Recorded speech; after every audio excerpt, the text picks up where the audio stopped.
Hey everyone, welcome to Piccadilly Stamping. Today I want to share with you how to make just a little treat bag. This is something that's so easy, and I've had a couple people say to me, I can't do what you do, but I am here to get all of those naysayers to believe you can do what I do. So let's get started. What I want to feature today is this sponge brayer. They're in our coloring tools section of our catalog. It's just a little sponge, and you can just rinse it out and clean it when you're done.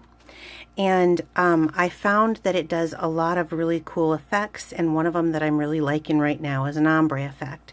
So I want to show you that. And the stamp set that we're going to use today is called, look at this, they got a whole suite for it. I think it's really cute.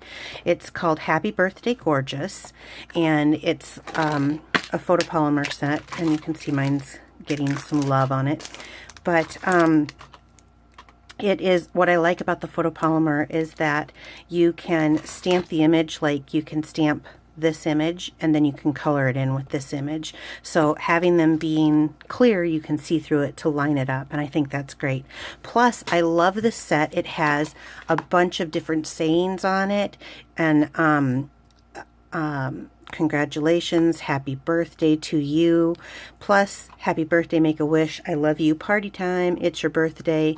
And I've done a few cards with this, so you'll see this again on one of my videos, but for today I just kind of want to show you something about this set.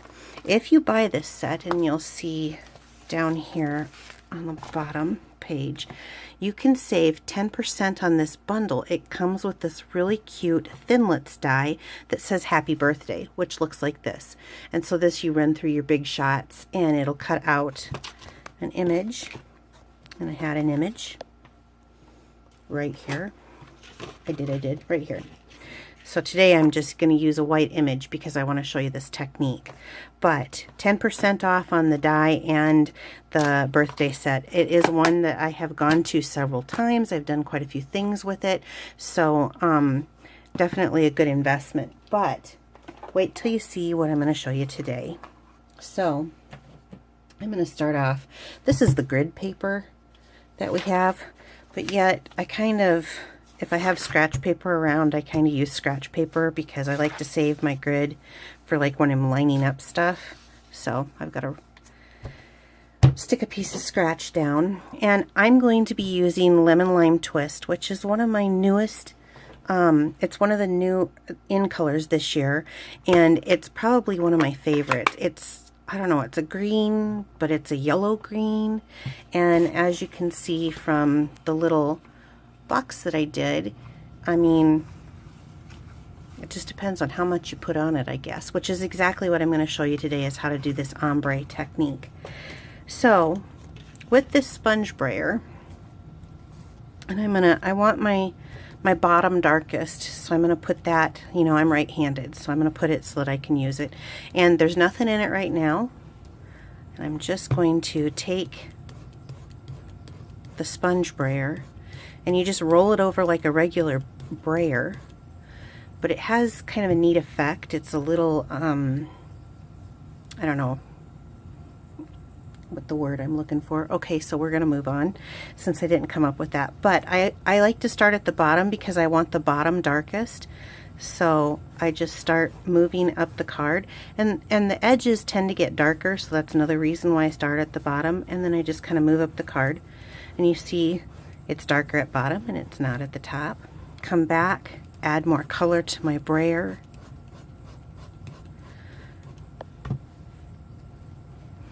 And just kind of paint it on.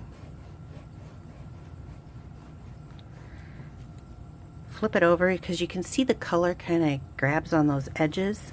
I don't like to waste it. That's good color. I'll just come back up and do it again. Now I like mine a little darker, so I'm going to go back again, just running, and all I'm doing, I should put that in front of the camera, is just running the brayer back and forth. And then I'm working my way up. Again, turn it over, work my way up. And the darker colors you use, the quicker it'll go. Put some more color on my brayer and go up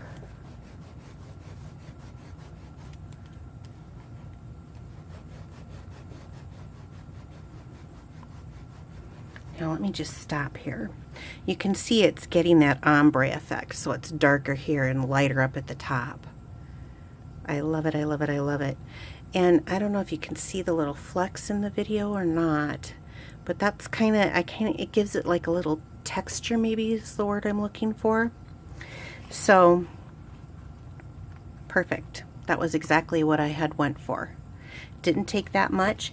This, when you're done with it, all you have to do with the brayer is run it under warm water and wring it out.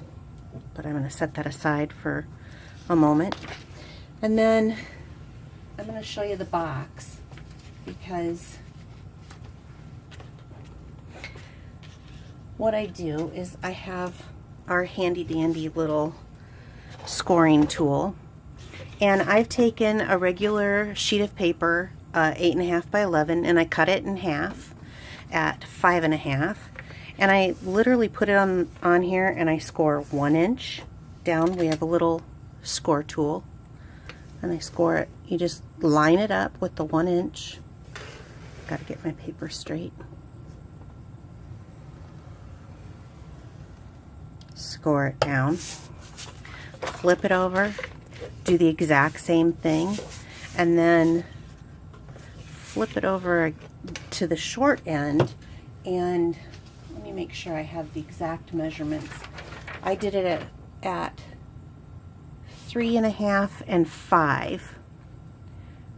Let me make sure that's right. Yeah, 3.5 and 5. So that I had a 1/2 inch here. So when I'm done, and just for the sake of video, I'm going to show you. So this is what it looks like. And then of course you just fold the edges, you know, brayer them down. Then I just went in with my paper snips, and I just snip the 2 center pieces to the fold line. Again, snip to the fold line. And then all you have to do, for me, I like fast fuse, but you can use whatever you like. I just put a couple of lines of it down, and then to get it even, and everyone has their own method, I set it up, and then I fold one side over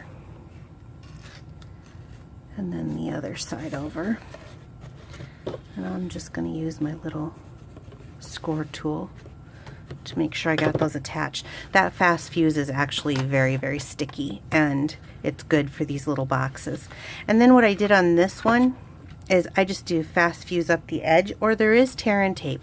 People who are a little intimidated by fast fuse, and I've had a few people say it's so sticky, I don't get it, and so you can do tear and tape, and I like this just as well, just a different medium, I guess, but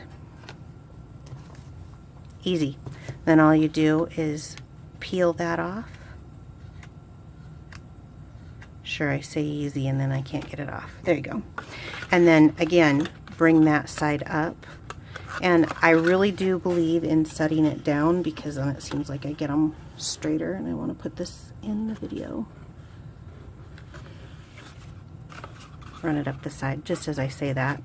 So you get the idea, which it gives you this nice little box, and then you can put your piece. Here's the piece I just made.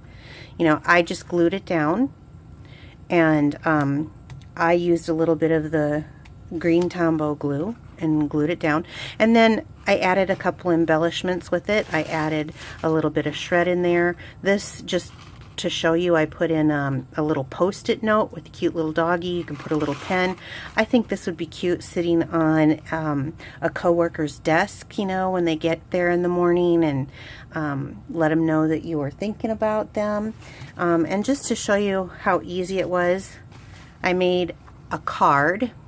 It's just a simple card. It was with the other half of that sheet, and I did the same thing again. I cut it out, and I had some pieces of paper that I thought coordinated very well with that. And so I added that to it. You could put candy in this, a little chapstick, something that maybe they would want on their desk. But anyway, the big thing is to show you the ombre technique with the sponge brayer. You get 4 of them in a pack, I believe, for $8, which I thought was a really good deal. And I think it gives a nice effect. So if you have any questions, let me know. There is specials going on this month, and it is for every $50 that you spend, you get a $5 bonus coupon to use in the month of August, so that's really awesome. Anyway, you can check out my blog and see other things that I've done, and I appreciate you tuning in. Have a good day.